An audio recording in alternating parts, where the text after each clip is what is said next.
अभी 8 मार्च को आप सभी लोगों ने इंटरनेशनल वीमेंस डे को सेलिब्रेट किया 3-3 फीट उछल उछल कर। तो मुझे ये बताइए, आपसे एक प्रश्न है, यह प्रश्न मुझसे पूछा गया था कि अब तक एक भी वीमेन को नोबेल प्राइज भारत में क्यों नहीं मिला है, एक भी वीमेन को नोबेल प्राइज नहीं मिला है।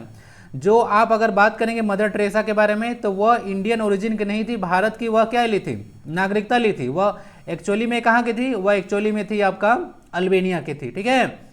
तो वहां से थी, वो जो है से भारत की सदस्य ली थी। एक भी भारतीय वुमेन को जो है, एक भी भारतीय वुमेन को अभी तक नोबेल प्राइज नहीं मिला है। ओके, तो मैं जानना चाहूंगा आपसे यह रीजन कि क्या है इसके पीछे रीजन कि भारत में एक भी महिलाओं को अब तक नोबेल प्राइज नहीं मिल चुका है। तो चलिए आज फिर से पुनः डिस्कस करने वाले हैं जनरल स्टडीज के पोर्शन को, जहां से 30 क्वेश्चन पेपर 3 में बनेगा, मेरिट लिस्ट वाला पेपर है। ओके, इसका पीडीएफ टेलीग्राम पे मिल जाएगा। चलिए शुरू करते हैं, आज क्या है पता चल जाएगा, don't worry about that.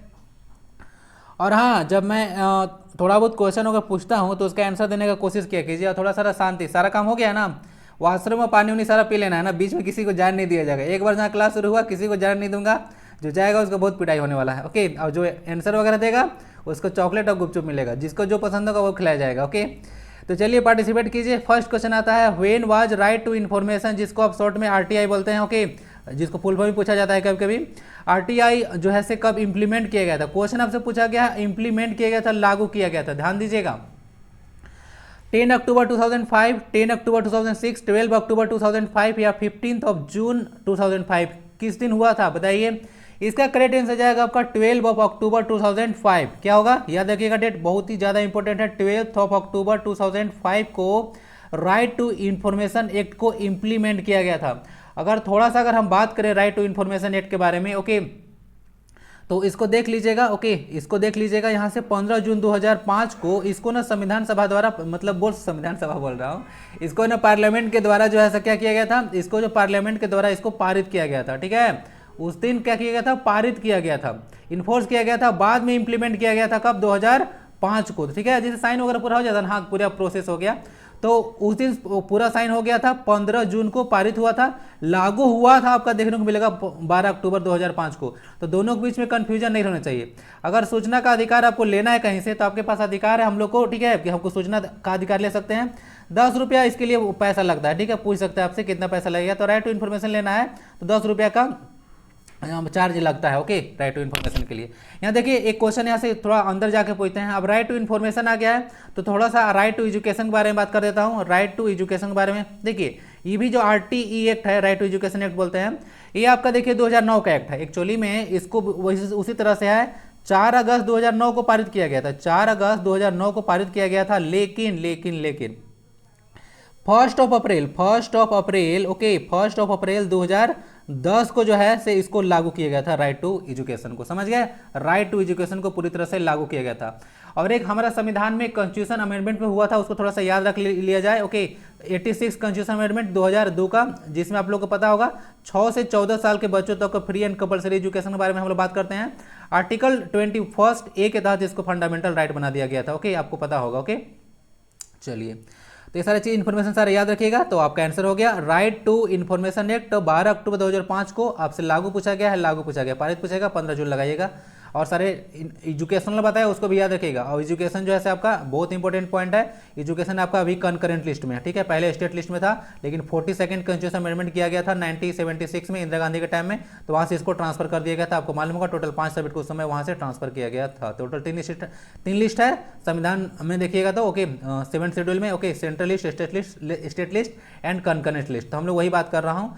Next question आता है वर्ल्ड कंज्यूमर डे, ठीक है, वर्ल्ड कंज्यूमर डे आज ही है। ओके, वर्ल्ड कंज्यूमर डे, मैंने आंसर इतना जल्दी बता दिया क्यों।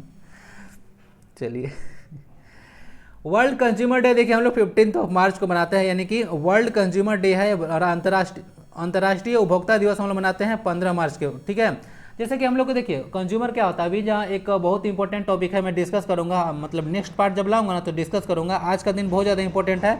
अब एक इससे रिलेटेड आपको देखने को मिलेगा, प्रेसिडेंट वीवी गिरी जो थे वो एक अभी बहुत न्यूज़ में आ रहे हैं, ठीक है, तो मैं डिस्कस करूंगा एक क्वेश्चन में। तो फॉर द टाइम बिंग 15 मार्च को जो है से आपका अंतर्राष्ट्रीय उपभोक्ता दिवस मनाया जाता है। इस साल का थीम क्या रखा गया है, इस साल का जो थीम है ओके वो क्या रखा गया है, ठीक है, कुछ ऑनलाइन खरीद बिक्री से है, थोड़ा बताइएगा। ओके, तो चलिए 15 मार्च को हम लोग मनाते हैं वर्ल्ड कंज्यूमर डे। अच्छा, भारत में कब मनाते हैं हम लोग? भारत में राष्ट्रीय उपभोक्ता दिवस कब मनाते हैं? तो इसको याद रखिएगा ना, 24 दिसंबर को। 24 दिसंबर को मनाते हैं राष्ट्रीय उपभोक्ता दिवस। इसको 14 दिसंबर से कंफ्यूज नहीं करना है ना, इस भी दिन हम लोग राष्ट्रीय ऊर्जा दिवस मनाते हैं, ठीक है? तो इसको याद रखिएगा 14 दिसंबर को। मैं बात कर रहा हूँ 24 दिसंबर को हम लोग राष्ट्रीय उपभोक्ता दिवस मनाते हैं। अंतर्राष्ट्रीय उपभोक्ता दिवस 15 मार्च को मनाते हैं। ओके, इसका थीम क्या है आपको बताना है। आज का ही दिन है, 15 मार्च है ना, मुझे कभी कभी डेट भी याद नहीं रहते हैं, वो भूल जाता हूँ। ओके, और हाँ एक चीज़ और याद रख लीजिएगा, भारत में कंज्यूमर प्रोटेक्शन एक्ट लाया गया था, जिसको हम लोग शॉर्ट में कोपरा बोलते हैं। क्या बोलते हैं? कोपरा, कंज्यूमर प्रोटेक्शन एक्ट। ओके, तो इसको लाया गया था आपका लाया गया था, आप लोग को देखने को मिलेगा 1986 में। तो इसको याद रख लीजिएगा, ठीक है? उसी टाइम जिस समय नीलगिरी को बायोस्फीयर रिजर्व घोषित किया गया था। नेक्स्ट क्वेश्चन आता है, विच is the leading producer of lignite in India? तो लिग्नाइट क्या है भाई, किस प्राणी का नाम है, इसके बारे में पता चल जाएगा आपको। लिग्नाइट का सबसे बड़ा उत्पादक बताना है आपको, कौन होगा? गोवा, महाराष्ट्र, गुजरात या तमिलनाडु? तो देखिए इसका जो करेक्ट आंसर होगा आपका होगा तमिलनाडु। अभी लिग्नाइट क्या होता है भाई? तो लिग्नाइट एक तरह का कोल है। टोटल 4 तरह का कोल होता है। क्या होता है? टोटल जो है 4 तरह का कोल देखने को मिलेगा। यहाँ पे गैप कर दिए हैं लिग्नाइट पीट के हटा दिए हैं ना। इसमें कार्बन कंटेंट देखने को मिलता है 30 से 45%, 30 से 45% देता है, इन लोग हटा दिए हैं। ओके, ऐसे देख लो क्या किया है ना, लोग बिटुमिनस को 2 पार्ट में बांट दिया है, बिटुमिनस को 2 पार्ट में बांट दिया है, लेकिन यहाँ से ऐसे टोटल 4 ही होता है।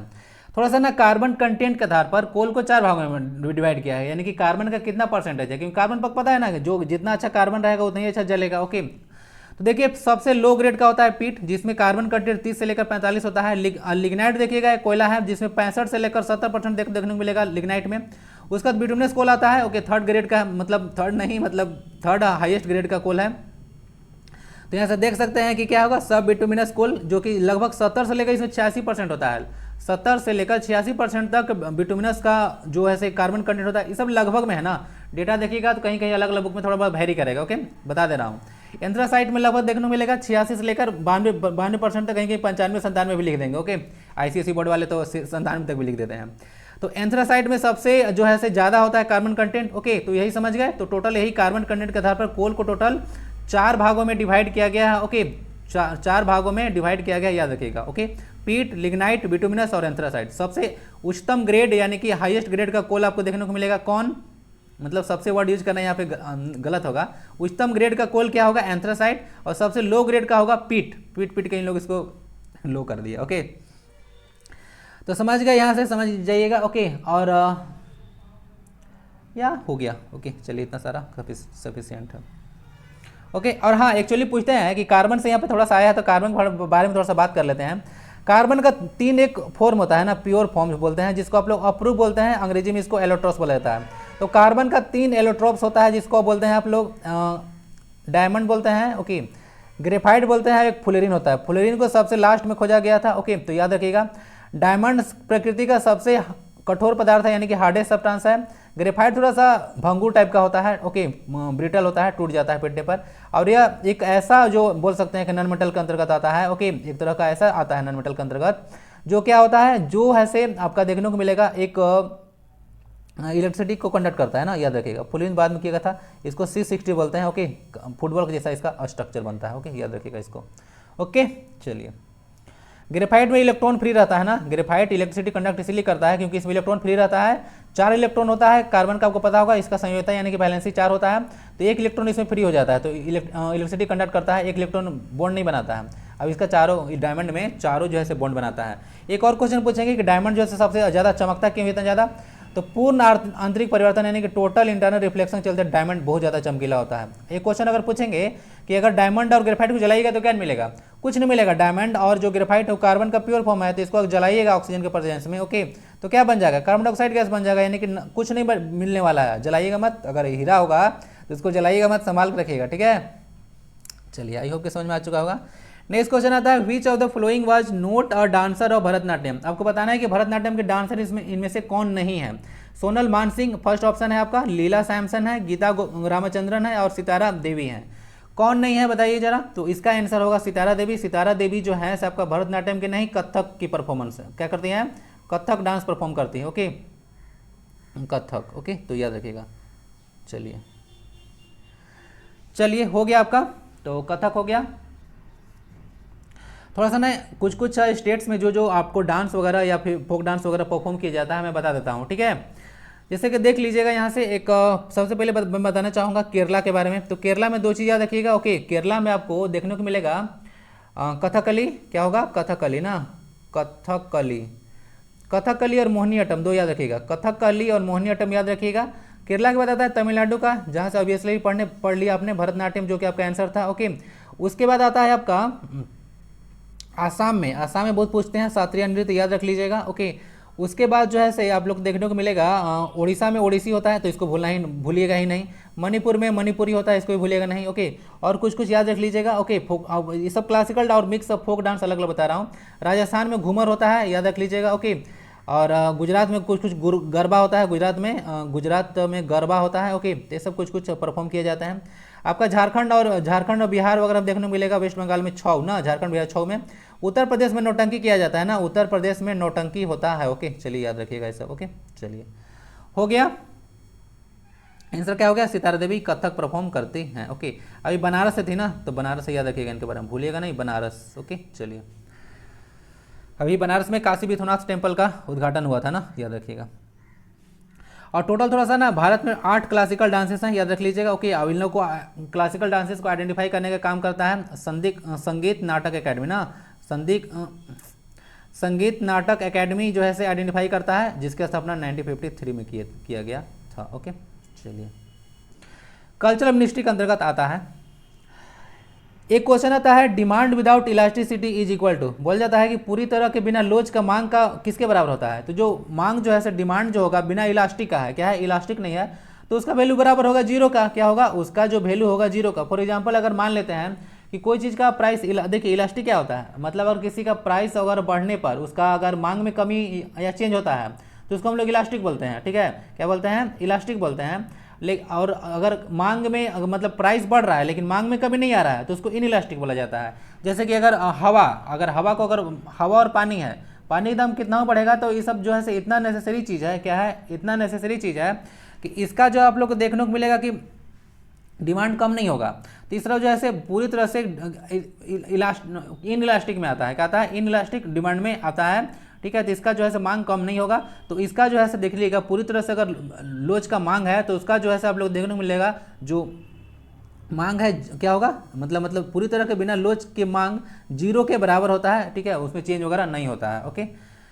डायग्राम में से देख सकते हैं, कोई चीज़ एक क्वांटिटी है, ओके, अब एक प्राइस है, तो यहाँ से प्राइस तो बढ़ रहा है लेकिन उसको क्वांटिटी में कोई इफेक्ट नहीं आ रहा है, पता है, अभी बताया था ना कुछ दिन पहले आपको, टाइम एक्सिस पर लेकर आओ यहाँ पे डिस्टेंस या डिस्टेंस पर, कि अगर इस तरह से अगर बढ़ता है ग्राफ, इस तरह से ग्राफ बढ़ता है तो इस चीज़ जीरो होता है, अब इस चीज़ खाली बढ़ता है। तो यहाँ से इस एक्सिस को देखिए थोड़ा सा, यहाँ से ना, यहाँ से क्या हो रहा है, यहाँ से प्राइस सिर्फ बढ़ रहा है, इस एक्सिस वाई एक्सिस है, इधर से इधर एक्स एक्सिस है, ओके। एक्स एक्सिस को क्या बोलते हैं, याद है आपको, एक्स एक्सिस को एब्सिसा भी बोलते हैं ना, और वाई एक्सिस को ऑर्डिनेट भी बोलते हैं।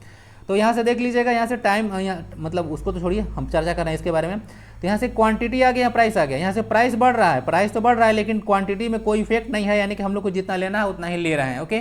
तो इस तरह के बिना लोच का मांग होता है तो उसका जो आप लोग को देखने को मिलेगा जो है जीरो के बराबर आता है। समझ गया ना बात को, या नहीं समझ में आएगा तो कमेंट बॉक्स में बताइएगा। आई होप कि समझ में आ चुका है, इजी चीज़ है, जैसे कि पानी वाला एग्जाम्पल बताया ना कि कितना प्राइस बढ़ जाएगा तो आप लोग यूज कीजिएगा, ओके। तो उसी तरह से है, वेयर इज नेत्रानी आइलैंड लोकेटेड, जो आपने थंबनेल में देखा था नेत्रानी आइलैंड, जिसको देखकर आप लोगों ने यहाँ पे पधारा है, तो उसका क्वेश्चन का आपको आंसर मिलने वाला है।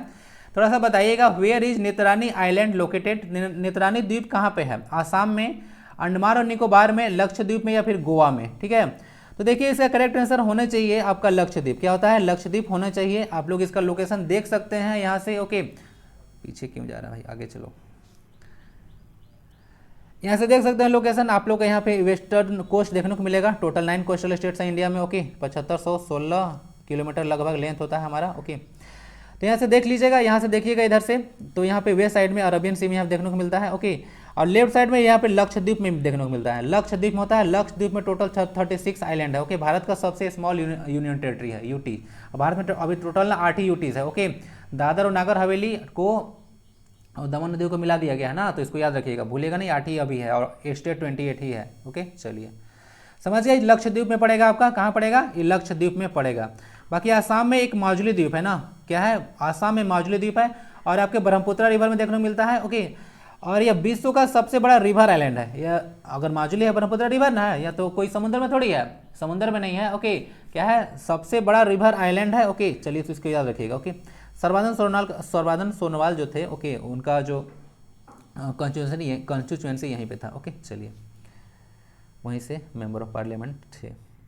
हो गया। बाकी थोड़ा सा याद रख लीजिएगा, अंडमान और निकोबार द्वीप, अंडमान और निकोबार आपको राइट साइड में पड़ेगा, यानी कि बे ऑफ बंगाल में मिलेगा, और लक्षद्वीप लेफ्ट साइड में होगा। मैं तो याद करता हूँ, तो लक्षद्वीप लेफ्ट में जब पड़ता है तो अंडमान निकोबार बच गया, तो राइट में पड़ेगा, तो राइट में बे ऑफ बंगाल है, तो इसको याद रख लीजिएगा। ओके, बाकी गोवा को हम लोग 19 दिसंबर 1961 को पुर्तगाली से अलग आज़ाद किए थे, तो 19 दिसंबर को हम लोग गोवा मुक्ति दिवस भी मनाते हैं। और बाकी लक्षद्वीप का कैपिटल कावारती हो गया, ठीक है, और अंडमान निकोबार द्वीप समूह का पोर्ट ब्लेयर हो गया, ठीक है। लिटिल अंडमान और ग्रेट निकोबार को 10 डिग्री चैनल अलग करता है, आसाम वगैरह में देख लिया आपने। चलिए, बहुत इंपॉर्टेंट है। और ब्रह्मपुत्र रिवर सबसे पहले कहाँ एंटर करती है, तो अरुणाचल प्रदेश में, याद रखिएगा। ओके चलिए, और कुछ चाहिए? और कुछ तो इधर से हो गया है। चलिए, हो गया लगभग। नेक्स्ट अगर क्वेश्चन देखें यहाँ से, ओके, और हाँ, सबसे लंबी कोस्टल लाइन है से आपका गुजरात का है। ओके, और जो है से दूसरा नंबर पर आंध्र प्रदेश है। बख्तियार खिलजी, खिलजी डायनेस्टी से रिलेटेड है, आपको पता होगा। इसका तो एक ऑर्डर भी लगाने को दिया था। अच्छा बताइएगा, जो आप लोग को जो आपका देखने को मिला होगा दिल्ली सल्तनत के बारे में। ओके, दिल्ली सल्तनत देखे थे ना आप लोग, तो वहाँ से जितने सारे जो खिलजी डायनेस्टी था, ओके, आपका सैयद डायनेस्टी हो गया, ओके, गुलाम मतलब गुलाम या जिसको मुगलक डायनेस्टी भी आप लोग बोलते हैं, ओके, लोधी है, उसका ऑर्डर वाइज थोड़ा सा लगाइएगा। तो टेस्ट में डाल चुका हूँ। अब देखिए, टेस्ट आप लोग का जो टेलीग्राम पे चल रहा है ना, एक बहुत अच्छे लेवल का चल रहा है। ओके, उसको थोड़ा सा पार्टिसिपेट कीजिए, आप लोग को बहुत ज़्यादा फायदा देखने को मिलने वाला है, ठीक है। नंबर ऑफ क्वेश्चन जितने ज़्यादा लगा के जाइएगा एग्जाम में, उतना ही ज़्यादा जो है आपको फायदा देखने को मिलने वाला है। तो उस टेस्ट को जाके पार्टिसिपेट कीजिए, उस टेस्ट को टेलीग्राम पे दिया जा रहा है, कोई पैसा नहीं ले रहा हूँ, ठीक है। तो बताइए, 13वीं सदी में बख्तियार खिलजी ने बंगाल के किस राजा को पराजित किया था? ओके, तो बंगाल के किस राजा को किया था? तो लक्ष्मण सेन को पराजित किया था, पराजित मैंने हराया था, ठीक है। चलिए, बंगाल, तो ये बख्तियार खिलजी खिलजी डायनेस्टी से रिलेटेड थे। ओके चलिए, लक्ष्मण सेन नाम था उनका। नेक्स्ट क्वेश्चन जाएगा, इफ द स्टैंडर्ड डेविएशन, ये क्वेश्चन में डाल चुका था। ओके, और लोगों को थोड़ा सा मुझे बताना था, ओके, इसके बारे में। If the standard deviation of a population is 7, थोड़ा ना कम्युनिटी टैब होता है, टेलीग्राम होता है, ओके, बहुत जगह बहुत मैं क्वेश्चन डाल रहा हूँ, थोड़ा सा पार्टिसिपेट कीजिए, मजा आएगा। और हाँ, टेस्ट के लिए देखिए आप लोग ना, एक मैं बात बोलना चाहूँगा, जो टेलीग्राम में मैं टेस्ट देता हूँ, देखिए मुझे टाइम मिलता है तो मैं आकर मतलब क्वेश्चन को पहले सेट करता हूँ, उसके बाद मैं टाइप कर करके आपको सेंड करता हूँ। तो देखिए, आप लोग वेट मत किया कीजिए, ठीक है। आप लोग लगभग जो है 10 बजे टेस्ट है, तो लगभग 10:30 बजे, देखिए इतना जल्दी नहीं सोना है, ओके, 11 बजे तक सोइए, ओके, इतना जल्दी नहीं सोना है, 10:30 बजे तक आप लोग आइए, ठीक है, 10:30 बजे तक आइए और आराम से टेस्ट दे लीजिए सारा, ओके, क्योंकि मैं बार बार डालते रहूँगा तो एक एक क्वेश्चन आप लोग कीजिएगा तो आप लोग का टाइम वेस्ट होगा, ओके। तो आप लोग का टाइम वेस्ट नहीं, इन्वेस्ट करना, ओके। तो समझ गया ना। तो इसी तरह से देख लीजिएगा, तो उसको थोड़ा सा टाइम के सही से यूटिलाइजेशन होना चाहिए, टाइम बर्बाद नहीं होना चाहिए, ओके। तो आपका समय हो या मेरा समय हो, किसी का टाइम बर्बाद नहीं होना चाहिए, टाइम इज मनी, सुने है ना। तो if the standard deviation of a population is 7, what will be it's variance, क्या होगा, what will be it's variance, तो बताइए जरा। 7 होना चाहिए, 343 होना चाहिए, 49 होना चाहिए, 0 होना चाहिए। तो इसका थोड़ा सा फार्मूला याद रख लीजिएगा, ठीक है। क्या होता है फार्मूला याद रख लीजिएगा, जो वेरिएंस होता है ना, वेरिएंस होता है, ओके, वेरिएंस होता है वह स्टैंडर्ड डेविएशन का स्क्वायर रूट होता है। क्या होता है, स्टैंडर्ड डेविएशन का स्क्वायर रूट होता है। तो आराम से निकाल लीजिएगा। देखिए, इसको ना जनसंख्या का मानक विचलन क्या है, मतलब यहाँ से उल्टा मतलब लिखा रहा है, थोड़ा सा रुक जाइए, हाँ, देख लीजिए, मानक विचलन 7 है, मानक विचलन 7 है, स्टैंडर्ड डेविएशन आपका जो है से 7 है, ओके। हमको निकालना है वेरिएंस, तो वेरिएंस का होता है स्टैंडर्ड डेविएशन का स्क्वायर होता है, स्टैंडर्ड डेविएशन का स्क्वायर होता है, स्टैंडर्ड डेविएशन निकालिएगा तब वेरिएंस का रूट होगा, ओके। तो चलिए, यहाँ से स्टैंडर्ड डेविएशन यहाँ पे दिया हुआ था, हमको वेरिएशन यानी कि विचलन निकालना है, ओके। तो इसका 7 का स्क्वायर कितना आ जाएगा, 7 स्क्वायर आ जाएगा 49 आ जाएगा। इजी क्वेश्चन है लेकिन पूछते हैं, ओके। और ऐसे ऐसे क्वेश्चन लोगों को से मतलब पाला बहुत कम पड़ता है, तो लोग छोड़ के आ जाते हैं, ओके। लगता है कि न्यूमेरिकल टाइप से दे दिया, करें या नहीं करें। इजी क्वेश्चन है, थोड़ा सा फार्मूला पता होना चाहिए, ओके। चलिए, हो गया आपका 49 answer, okay. Variance is equal to standard deviation का स्क्वायर, यही करेक्ट फार्मूला है। तो इस पर बैठा दीजिएगा, आपका स्टैंडर्ड डेविएशन 7 था, तो वेरिएंस यानी कि विचलन निकल जाएगा। जनसंख्या के बारे में पूछा गया था, ओके, पॉपुलेशन। नेक्स्ट क्वेश्चन आता है, पंडित राज जगन्नाथ वाई द कोर्ट पोएट ऑफ, यानी कि बताना है कि पंडित राज जगन्नाथ जो थे किस राजा के राजकवि थे। राजकवि समझते हैं ना, कि राजा के दरबार में कोई कवि होते हैं, तो उनको राजकवि बोला जाता है। जैसे कि आप सुने होंगे कि अलाउद्दीन खिलजी के दरबार में कौन थे, अमीर खुसरो, जिनको आप पोएट ऑफ इंडिया ही बोलते हैं। तो यहाँ क्या होना चाहिए आंसर, अकबर, जहांगीर, शाहजहां या फिर हुमायूं। तो आंसर देखिए आपका सी होगा, शाहजहां ना। शाहजहां के कोर्ट में आपको पंडित राज जगन्नाथ देखने को मिलेंगे। थोड़ा सा मुगल डायनेस्टी के बारे में ऑर्डर याद रख लीजिएगा। बाबर आए थे, ठीक है, बाबर, उसके बाद हुमायूं, उसके बाद अकबर, ओके, उसके बाद जहांगीर, उसके बाद शाहजहां, उसके बाद औरंगजेब। तो यही सारे आपका ऑर्डर में देखने को मिल जाएगा। लगाने के लिए कभी कभी दे देते हैं तो थोड़ा सा पता होना चाहिए, ठीक है। 1500 देखने को मिलेगा। पानीपत का पहला लड़ाई हुआ था ना, बाबर और इब्राहिम लोदी के बीच में हुआ था, ओके, बाबर और इब्राहिम लोदी के बीच में हुआ था 1526 में। तो वहाँ से मुगल डायनेस्टी आया था, ओके। चलिए, हुमायूं और शेरशाह के बीच में ना, हुमायूं और शेरशाह के बीच में 1539 में एक चौसा का युद्ध हुआ था। बहुत इंपॉर्टेंट है, याद रखिएगा, ओके। नेक्स्ट क्वेश्चन आता है, which was the capital of Yadav Kings. जो यादव किंग थे, अगर यादव किंग क्या होता है, नाम बहुत कम सुने होंगे आप लोग, ओके। तो यादव किंग के बारे में थोड़ा सा जान लीजिएगा। चालुक्य डायनेस्टी देखने को मिलता है साउथ इंडिया में, चालुक्य डायनेस्टी, ठीक है। तो चालुक्य डायनेस्टी का देखने को मिलेगा। तो उसका सामंत है, सामंत क्या होता है, सामंत सरदार होते हैं। तो यादव लोग जो थे ना, चालुक्य डायनेस्टी के सामंत थे। तो बाद में उन्हीं लोग जाके एक अपना डायनेस्टी जो है से बनाए थे, तो उनको हम लोग यादव डायनेस्टी के नाम से जानते हैं। और यादव डायनेस्टी को जो है से आप लोग देखने को फाउंडर थे भिल्लम्मा थे। कौन थे, भिल्लम्मा। तो याद रखिएगा, भिल्लम्मा जो है से इसके फाउंडर थे यादव डायनेस्टी का, ओके। कम देखने को मिलता है क्वेश्चन, ओके। और इन लोग का कैपिटल जो था देवगिरी था। देवगिरी वही देवगिरी है, ओके, जो कि देखने को मिलेगा आपको। इसको दौलताबाद के नाम से भी जानते हैं। बहुत लोग इसको शिफ्ट किए थे कैपिटल होगा, थोड़ा सा पता होगा आपको, ओके। दिल्ली डायनेस्टी के कुछ किंग भी है से इसका कैपिटल शिफ्ट किए थे अपना। तो देख लीजिएगा, देवगिरी आपका आंसर हो गया, ओके। तो थोड़ा सा यहाँ से इसको याद रख लिया जाए, ओके। यादव राजाओं सारा चीज़ हो गया ना। भिल्लम्मा इसके फाउंडर थे, ओके। कैपिटल इन लोग का देवगिरी था, ओके। अब इन लोग सामंत थे चालुक्य के, ओके, चालुक्य के सामंत सरदार बता दिया आपको। नेक्स्ट क्वेश्चन आता है, औसत नियत लागत वक्र यानी कि average fixed cost curve. Average fixed cost curve किस शेप का होता है, तो यू शेप का होता है, ठीक है, यू शेप का होता है। थोड़ा सा कॉन्सेप्ट ना अंदर में है, थोड़ा सा कभी बताऊंगा, ओके, कि औसत लागत वक्र जो है से यू शेप का क्यों होता है। तो इसका फॉर द टाइम भी आंसर याद रखिएगा, औसत नियत लागत वक्र जो होता है एवरेज फिक्स्ड कॉस्ट, वो आपका यू शेप का होता है।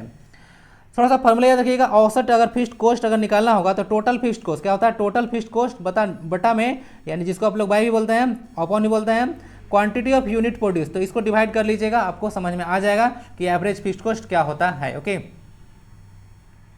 नेक्स्ट होता है, who gave the law of taxability. Law of taxability कौन दिया था, कुछ मैं इकोनॉमिक्स से भी क्वेश्चन आ डाला हूँ।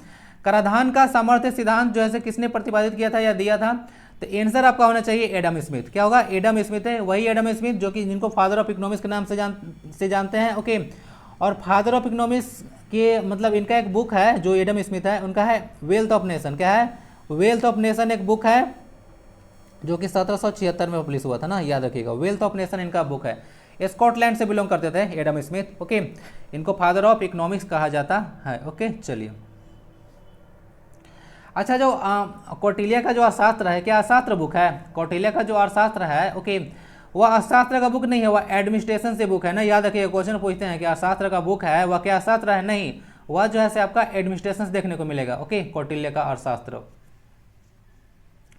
तो समझ गए होंगे यहाँ से, ओके। बाकी थोड़ा सा यहाँ से कुछ मैं बता देता हूँ ना, एडमिनिस्ट्रेशन के बारे में जानेगा। एक ना याद रखिएगा, बाजार का नियम। क्या था, बाजार का नियम, ठीक है, वह दिए थे जेबी से। क्या दिए थे, जेबी से, ठीक है। तो बाजार का नियम तो हो गया सारा चीज यहाँ से। नेक्स्ट क्वेश्चन आता है, which of the following is not correctly match. बताइए कि इसमें कौन सा करेक्टली मैच नहीं है। कुछ इमारत है, उसका डिजाइनर कौन है। दिल्ली का बताया जा रहा है कि दिल्ली जो शहर था वह सर एडवर्ड लुटियंस द्वारा डिजाइन किया गया था, ओके। ताजमहल है से अहमद लाहौरी के द्वारा किया गया था। राष्ट्रपति भवन जो है से लुटियंस और बेकर, हर्बर्ट बेकर होते हैं, ओके, अब ठीक है, उनके द्वारा डिजाइन किया गया था। उसके बाद दिल्ली सचिवालय भवन है, उसको हर्बर्ट बेकर डिजाइन किए थे। चंडीगढ़ सिटी का डिजाइनर थे आपका ली कॉर्बुजियर, ओके। और रॉक गार्डन का डिजाइनर थे एंड्रयू पॉल, ओके। कौन सा सम्मिलित नहीं है, बताइए। यहाँ पे ऑप्शन एफ तक मैं इसलिए डाल दूँ क्योंकि यहाँ पे एग्जाम नहीं चल रहा है, यहाँ पे हम लोग का अभी टेस्ट चल रहा है, ओके। तो हम लोग यहाँ पढ़ रहे हैं।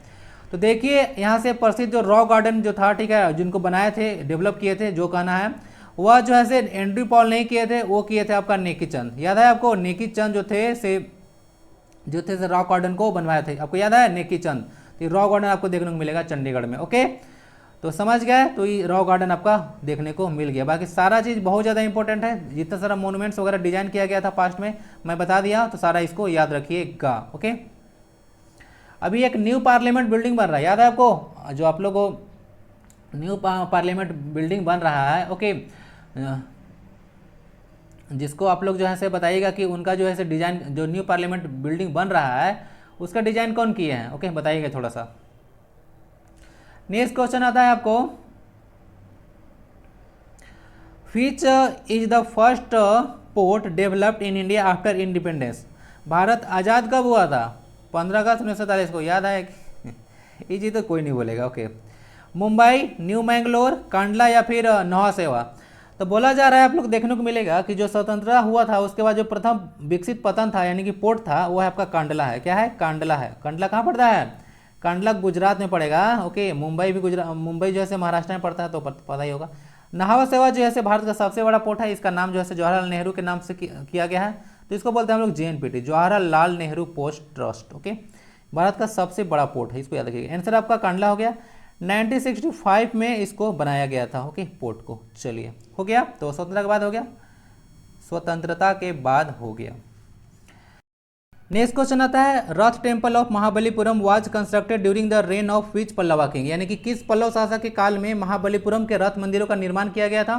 थोड़ा सा बताइए कि महाबलीपुरम जो है से कहाँ पे है अभी वर्तमान में, इंडियन का किस स्टेट में? एक साउथ इंडिया का स्टेट है, बताइएगा महाबलीपुरम कहाँ पे है।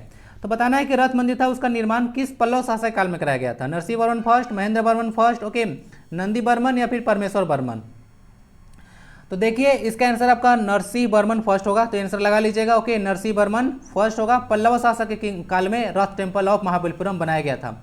थोड़ा सा ना रथ, बहुत सारे जो टेम्पल भारत में है, ओके, जो कि बहुत अलग अलग डायनेस्टी के द्वारा बनाया गया है। थोड़ा सा आइडिया मैं देता हूँ, पहले बता चुका हूँ, थोड़ा सा फिर बताता हूँ। जैसे सबसे पहले बात करता हूँ अजंता से स्टार्ट करता हूँ, अजंता का, उसके बाद आता है एलोरा का, ओके, अजंता के बाद एलोरा का केव्स आता है। उसके बाद मैं लेता हूँ, आप लोग को देखने को मिलता है बृहदेश्वर टेम्पल, ठीक है, बृहदेश्वर टेम्पल है। उसके बाद लेता हूँ मैं यहाँ से देखने को मिलेगा बृहदेश्वर टेम्पल के बाद खजुराहो का टेम्पल। क्या है? खजुराहो का टेम्पल, ओके, खजुराहो का टेम्पल। उसके बाद लेते हैं कोणार्का का सन टेम्पल, कोणार्का का सन टेम्पल लेते हैं। और उसके बाद एक जगन्नाथ टेम्पल लेते हैं। क्या लेते हैं? जगन्नाथ टेम्पल लेते हैं। चर्चा करते हैं टोटल 6 के बारे में, ओके। देखिएगा जो अजंता का केव्स है, ओके, वगैरह इस समय थोड़ा सा बनाया गया था, केव्स वगैरह, ओके। तो अजंता जो है आप लोग को बनाया गया था आपको सातवाहन के काल में, ओके। एलोरा का जो है केव्स वगैरह देखा गया, देखने को मिलेगा आपको राष्ट्रकूटा के काल में। राष्ट्रकूटा के काल में एक देखने को मिलेगा जो बृहदेश्वर का टेम्पल है, आप लोग को देखने को मिला चंदेला डायनेस्टी के काल में, ओके, चोला डायनेस्टी के काल में होगा, चोला डायनेस्टी के काल में देखने को मिलता है। उसके बाद आपको के से था आपका खजुराहो का टेम्पल, तो खजुराहो का टेम्पल देखने को मिलेगा चंदेला डायनेस्टी, ये आएगा चंदेला ना, चंदेला डायनेस्टी के काल में आएगा। उसके बाद आप लोग को कोणार्का का सन टेम्पल है, कोणार्का का सन टेम्पल देखने को मिलेगा east Ganga dynasty, east Ganga dynasty, इनका किंग जो थे उनको याद रखिएगा नरसिम्हा देव ना, नरसिम्हा देव फर्स्ट के काल में बनाया गया था, ओके, ठीक है। और डायनेस्टी था east Ganga dynasty. Jagannath temple भी गंगा डायनेस्टी के काल में ही बनाया गया था। और इनका जो राजा थे अनंता वर्मन ना, अनंता वर्मन चोड़ा गंगा, ठीक है, इनको बारे में याद रखिएगा, ओके। तो यही थे कुछ कुछ टेम्पल्स वगैरह जिसका निर्माण कराया गया था, ओके। तो याद रखिएगा, इंपॉर्टेंट है, पूछते हैं, ओके। आंसर आपका नरसिंह वर्मन फर्स्ट हो गया। नेक्स्ट क्वेश्चन आता है, Birju Maharaj was related to विच घराना। घराना बहुत सारा होता है, डांस के बारे में थोड़ा सा अगर बात करें हम लोग, ठीक है, तो बहुत सारा घराना वगैरह देखने को मिलेगा। बिरजू महाराज का अभी हाल में इनका देहांत हो गया है, ओके। तो इनका न्यूज में भी काफ़ी चल रहा है, तो किस घराना से हैं, ओके, तो इनके बारे में थोड़ा सा जाके पढ़ लीजिएगा, ओके। माता पिता वगैरह नाम वगैरह भी पूछ सकते हैं, ओके, क्या क्या इनको अवार्ड वगैरह मिला है, ओके। देखिए लखनऊ घराने से थे, क्या थे? लखनऊ घराने से आपको बिरजू महाराज देखने को मिलेगा। जैसे बहुत सारा घराना होता है, अगर आर्ट वगैरह कल्चर के बारे में बात करते हैं तो बहुत सारा घराना होता है। बोला जाता है कि दिल्ली घराना सबसे पुराना है, दिल्ली घराना सबसे पुराना। नेक्स्ट क्वेश्चन आता है, who science on the 1 rupee note, ठीक है, 1 रुपये का नोट पर किसका हस्ताक्षर होता है? तो देखिए 1 रुपये का सिक्का होता है, क्या होता है? 1 रुपये का सिक्का होता है, वो गवर्नमेंट ऑफ इंडिया, क्या होता है? गवर्नमेंट ऑफ इंडिया के द्वारा जारी किया जाता है, थोड़ा सा याद रखिएगा, ओके। और तो गवर्नमेंट ऑफ इंडिया में तो किसी का, गवर्नमेंट ऑफ इंडिया में क्या होगा, बहुत गवर्नमेंट ऑफ इंडिया में बहुत सारा मिनिस्ट्री आता है, तो government of India directly sign नहीं करता है। गवर्नमेंट को ऑफ इंडिया के अंतर्गत फाइनेंस सेक्रेटरी आता है, यानी कि इसका वित्त मंत्रालय के अंदर जो वित्त सचिव होते हैं, क्या होता है? वित्त सचिव होते हैं, ओके, वही जो है से इसके बाद सिग्नेचर करते हैं, ओके, वित्त सचिव। बाकी जितने भी सिक्का देखिए, मतलब देखिएगा आप लोग, अगर सिक्का वगैरह तो जनरली देखने को मिलेगा आपको भारत सरकार के द्वारा जारी किया जाता है, ओके। रुपया वगैरह है, 1 रुपया का नोट तो छोड़ा कर, बाकी जितना भी नोट है वह सब आरबीआई जारी करता है, उसको याद रखिएगा। Okay, RBI. अभी आरबीआई गवर्नर कौन है? अभी आरबीआई गवर्नर शक्तिकांत दास है ना, याद रखिएगा, 25वें गवर्नर है। ओके,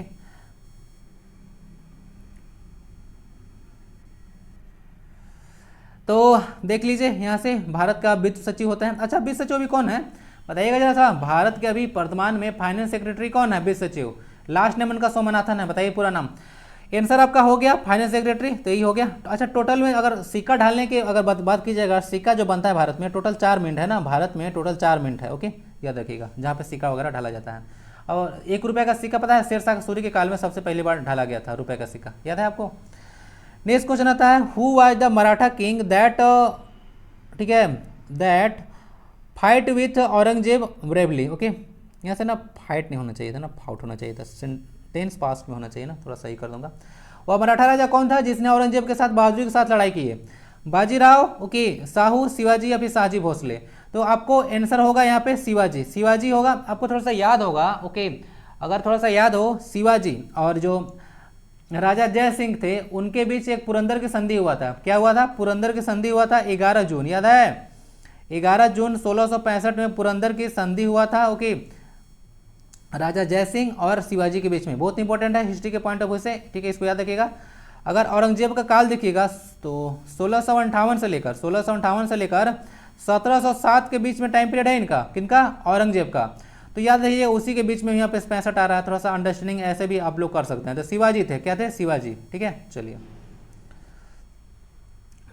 तो मराठा साम्राज्य थे, ओके, शिवाजी। ओके, चलिए, अब मराठा साम्राज्य में आप लोग पता है ना, गोरिल्ला वारफेयर फेमस था। Okay, gorilla warfare.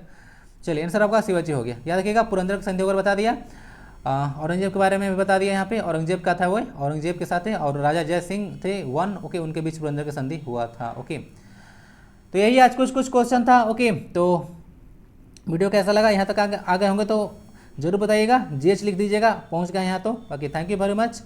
अपना प्रिपरेशन वगैरह बूस्ट कीजिए, थोड़ा सा टेलीग्राम पर ना क्यूज ऐसे मैं डाल रहा हूँ, ओके, उसको थोड़ा सा ज्वाइन करके ना दीजिए। ओके, बहुत ज़्यादा फायदा देखने को मिलेगा। ओके, चलिए, तो बाकी स्वस्थ रहें, मस्त रहें, पढ़ाई लिखाई में व्यस्त रहें। मिलते हैं नेक्स्ट वीडियो में। वंदे भारतम।